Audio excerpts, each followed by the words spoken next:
அவர்கள் தங்குதாள் பூவுயிர் தற்பக பொதும்பர்பு கொதுங்குமால் ஆவி ஒத்த சேவல் கூவ அன்பில் வந்தணைந்திட தோவிய புறாவின் மாடு இருக்க ஊடு பேடையே கல்லடி தடிக்கு வாய் பளிங்கரித்த கட்டிமி வெள்ளுடை பசும்பொன் வைத்திலங்கு பொன்மணி குலம் வில்லிடை குயிற்றி வச்சு இரத்த கால் கிடத்தியே கம்பனுடைய சொந்தம். வேற உண்மையில் அவருடைய பாலகாண்டத்துல தான் பாடுகிறார். நகர படலத்துல ஒரு இடம், அது சந்தத்திலையும் அது கருத்தையும் கொஞ்சம் யோசிக்க வேண்டும்.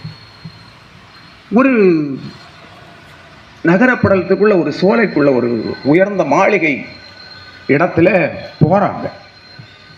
அங்க ஒரு ஓவியம் வரையப்பட்டிருக்கு, அழகான ஓவியம். வெளிப்புறத்துல மாளிகை அங்க இருக்கட்டு, வெளிப்புறத்தில் அந்த தவச்சாலை போன்ற அந்த இடத்துல ஒரு ஓவியம் வரையப்பட்டிருக்கிறது.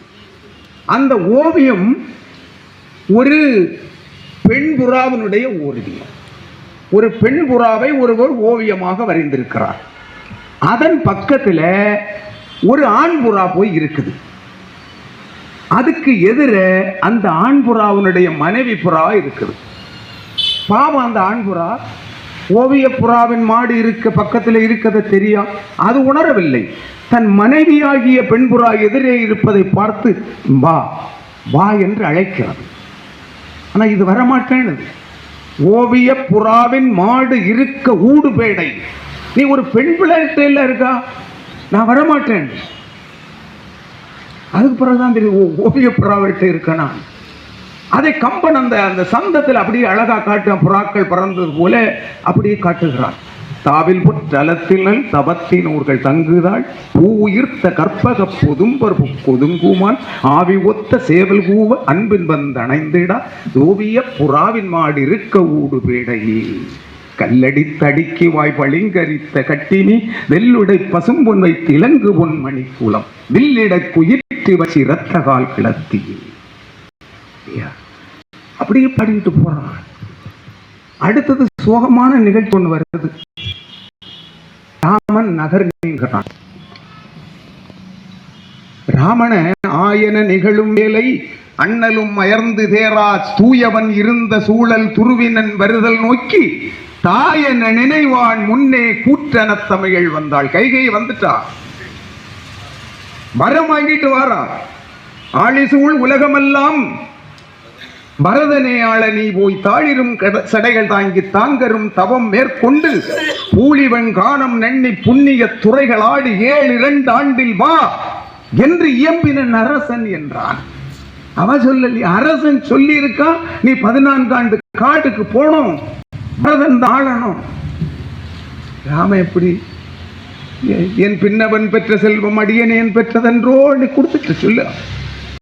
அழகா சொல்லுகிறார்.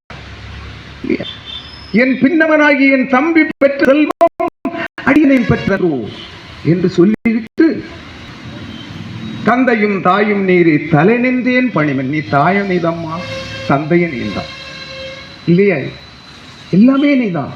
மன்னவன் பணி அன்றாயில் உன் பணி மறப்பனோ இல்லையா, மன்னவன் சொல்லலைன்னா உன் பணி மறப்பனோ என்று சொல்லிவிட்டு கானகம் போகிறான்.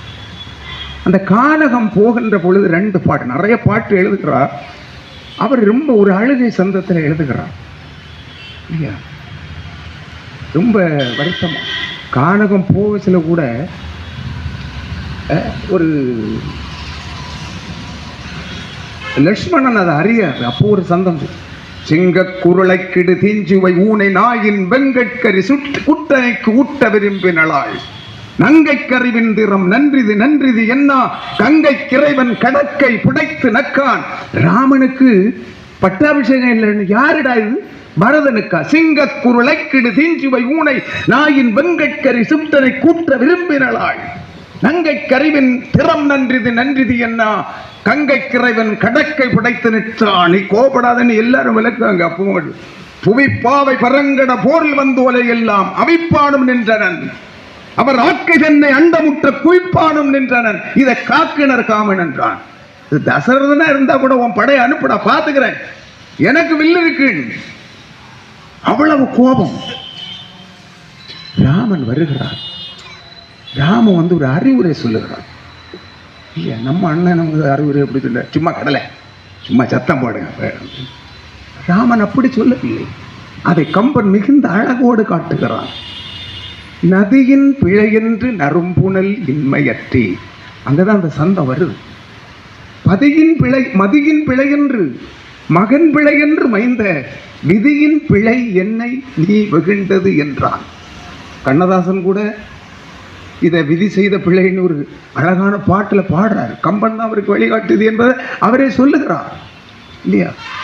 நதியின் பிழை என்று நறும்புணல் இன்மை அற்றி. நதியில் நல்ல நீர் வரலன்னா நதியினுடைய பிழை இல்லை தம்பி. பதியின் பிழை என்று பெயர்ந்து நம்மை புறந்தாள், மதியின் பிழை என்று மகன் பிழை என்று மைந்தனா வீரனே. விதியின் பிழை, விதி செய்த பிழையடா, இதுக்கு என்ன வெகுண்டது? எதுக்கு வெகுண்டான்? அப்போ அவன் என்ன சொல்லுவான்? விதிக்கும் விதியாகும் என் வில்தொழில் காண்டி என்றான். அந்த கம்பன் அதுதான் அந்தந்த இடத்துக்கேற்றவாறு சந்தத்தை இல்லையா? விதிக்கும் விதியாகும் என் வில்தொழில் காண்டி என்றான்.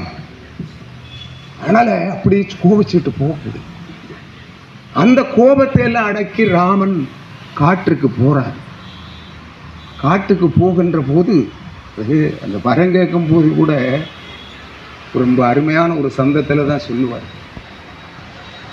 தசரதன் பேசுவான். தசரதன் அவர்கிட்ட பேசுவார். என்ன சொல்றாருன்னா, ரெண்டு பேர் கேட்கின்றான். தசரதன் முதல்ல ரொம்ப இதா கேட்பான், கடைசியில ஒரு இதா பேசுவார். அதை கம்பன் சொல்ற, கண்ணே வேண்டும் எனினும் ஈய கடவேன், என் உள்ளே ஆவி வேண்டும் எனினும் இன்றே உணதென்றோ, பெண்ணே வன்மை கேக என் மானே பெருவாயே, மண்ணே கொள்ளி மற்றையதொன்றும் மறவென்றான். அது ஒரு அழகான சந்தத்தில் தான் சொல்லார். கண்ணே வேண்டும் எனினும் ஈய கடவேன், என் உள்ளே ஆவி வேண்டும் எனினும் இன்றே உணதென்றோ, பெண்ணே வன்மை கேக என் மானே பெருவாயே, மண்ணே கொள்ளி மற்றையதொன்றும் மற என்றான்.